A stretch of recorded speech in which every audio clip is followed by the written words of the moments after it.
मैं ज्योतिर्विद डॉक्टर गजेंद्राचार्य, प्रकाशक विशाल ज्योतिष कार्यालय 20-30/3 बोध गया मठ बजनत्था कमच्छा वाराणसी से यूट्यूब चैनल के माध्यम से अपने सभी सब्सक्राइबर लोग के लिए तथा संपूर्ण देशवासियों के लिए अपनी 25 रचनाओं में यह स्वर्णिम रचना बृहद ज्योतिष रहस्य है, जो कि 5151 पृष्ठों में 5005 कुंडलियों से युक्त शुद्ध हिंदी भाषा में 5 खंडों में विभक्त है।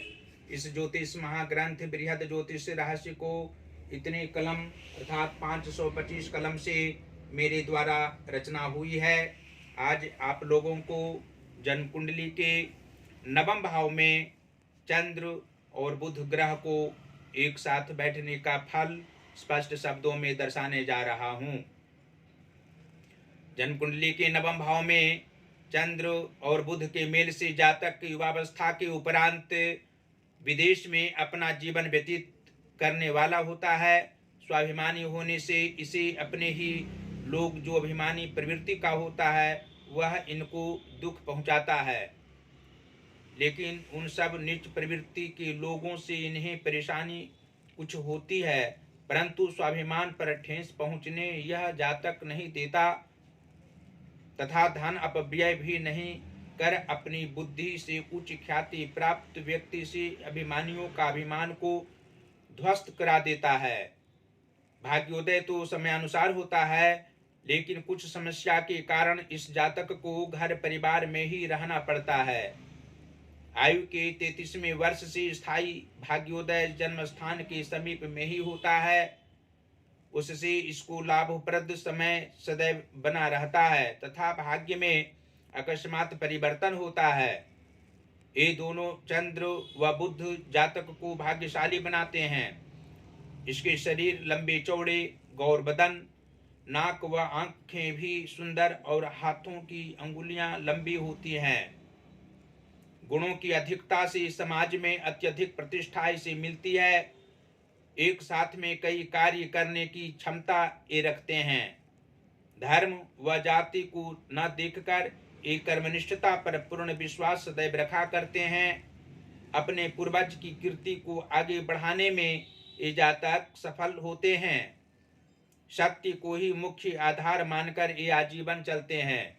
और यह भी स्पष्ट शब्दों में आप लोग जान सकते हैं कि जन्म कुंडली के एकादश भाव अर्थात लाभ व आय भाव के स्वामी शुक्र ग्रह हों तथा पंचम भाव अर्थात विद्या व संतान भाव के स्वामी मंगल ग्रह हों तो नवम भाव स्थित चंद्र और बुध के प्रभाव से जातक को लाभ अर्जित करने की क्षमता प्रत्येक काल में रहा करती है। जातक में परिवार को चलाने की आदत स्वभाववश होती है और पुत्र सुख इनको अवश्य ही होता है। अपने परिवार जनों के लिए जातक को अधिक परिश्रम करने पड़ते हैं। सभी को समान भाव से देखने वाले होते हैं। प्रेम भावना इनमें भरी हुई रहती है।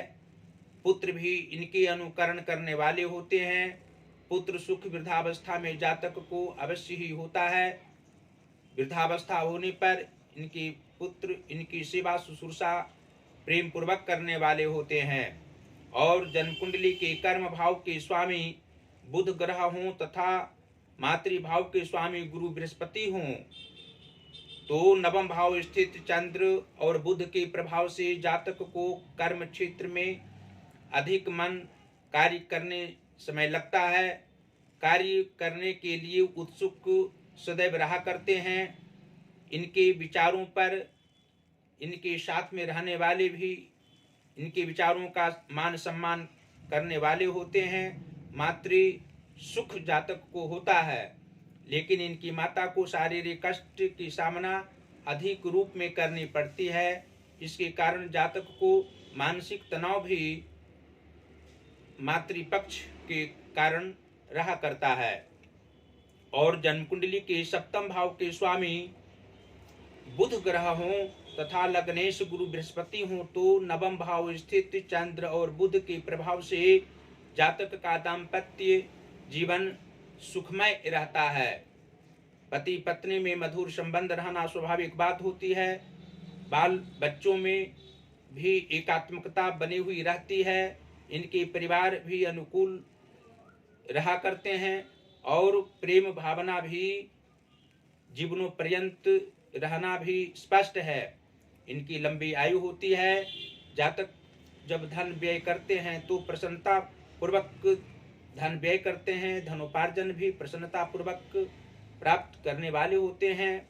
और अंत में यह आप लोग जान सकते हैं कि जन्म कुंडली के 6वें भाव के स्वामी शुक्र ग्रह हूँ और 8वें भाव के स्वामी चंद्रमा हूँ तो नवम भाव स्थित चंद्र और बुध के प्रभाव से जातक को मित्र सुख प्राप्त होते हैं। मित्र इनकी भावनाओं को समझने वाले होते हैं, इनके सहायक सिद्ध होते हैं और मित्र जनों के साथ जातक आनंद पूर्वक जीवन बाहरी क्षेत्र में व्यतीत करने वाले होते हैं। धन की अधिकता प्रत्येक काल में रहा करती है। जातक की कुंडली में यदि नीच भावों में उच्च ग्रह बैठे हों और उच्च भावों में पाप ग्रह बैठे हों तो नवम भाव स्थित चंद्र और बुध के प्रभाव से जातक को शारीरिक कष्ट की सामना जीवन की मध्यावस्था में करनी पड़ती है। वृद्धावस्था में भी शारीरिक कष्ट की सामना करनी पड़ती है। मानसिक तनाव भी किसी भी काल में हो सकता है। आर्थिक परेशानी हो सकती है। इसके लिए जातक को बुधवार दिन भगवान गणेश की आराधना अवश्य ही करनी चाहिए।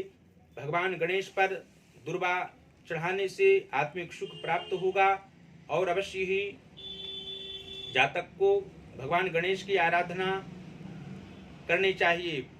भगवान शिव की भी पूजा पाठ करने से आत्मिक सुख प्राप्त होगा और सोमवार और गुरुवार को भगवान शिव की आराधना अवश्य ही जातक को व्रत रखकर करना चाहिए। मंगलवार को भी जातक हनुमान जी की आराधना कर सकते हैं जिससे शारीरिक कष्ट मिट सकता है, आर्थिक परेशानी नहीं हो सकती है और सभी प्रकार के सांसारिक सुख प्राप्त हो सकते हैं। अंत में इस ज्योतिष महाग्रंथ बृहद ज्योतिष रहस्य को आप लोगों को अपने अपने घरों में मंगवाने के लिए कहेंगे। इसको अवश्य ही हर जगह हर स्थान पर इस ज्योतिष महाग्रंथ बृहद ज्योतिष रहस्य को रखा जा सकता है। इसको पढ़ने से पाठक जन अत्यधिक प्रसन्नता में रहा करेंगे, सांसारिक सुख अवश्य ही प्राप्त होंगे और अपने साथ साथ अनेकों जन का कल्याण इसके माध्यम से आप लोग कर सकते हैं। कुंडलियों को वाच सकते हैं। हिंदी भाषा में यह ज्योतिष महाग्रंथ सब लिखा हुआ है, एक एक शब्द हिंदी भाषा में आपको है, जिससे सबको पढ़ने में किसी भी प्रकार की समस्या उत्पन्न नहीं होगी। इसको मंगवाने के लिए हमसे सीधा संपर्क कर सकते हैं और आप लोग को हम दर्शाना चाहते हैं कि यहाँ प्रकाश की कार्य होता है। हिंदी का पुस्तक यहाँ से प्रकाशित करा सकते हैं आप लोग, संस्कृत का पुस्तक प्रकाशित करा सकते हैं, इंग्लिश का बुक भी प्रकाशित करा सकते हैं।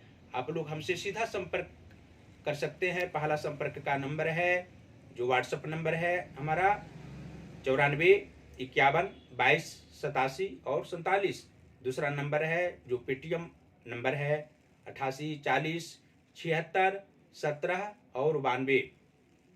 इस समय इंस्टाग्राम पर भी एक एक वीडियो पोस्ट कर रहे हैं। ज्योतिष महाज्ञान अकाउंट हमारा है इंस्टाग्राम पर।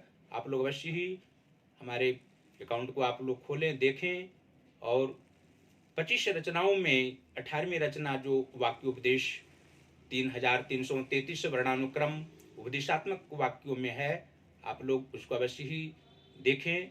और इंस्टाग्राम के साथ साथ फेसबुक पर भी हमारे सभी वीडियो को आप लोग देख सकते हैं।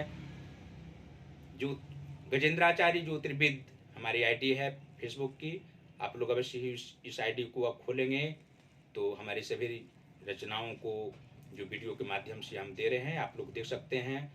भगवान शिव की कृपा आप लोग पर सदैव बरसती रहेगी।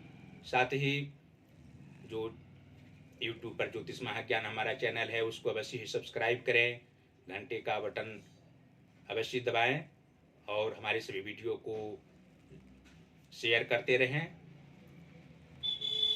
माता अन्नपूर्णा जी की भी कृपा आप लोगों पर सदैव बने हुए रहे। आप लोग सदैव प्रसन्न रहें, आनंदित रहें। हमारी सभी रचनाओं को अवश्य ही वीडियो के माध्यम से देखते रहें, समझते रहें, ज्ञान वर्धित करते रहें। आप लोग यही आशाओं के साथ धन्यवाद।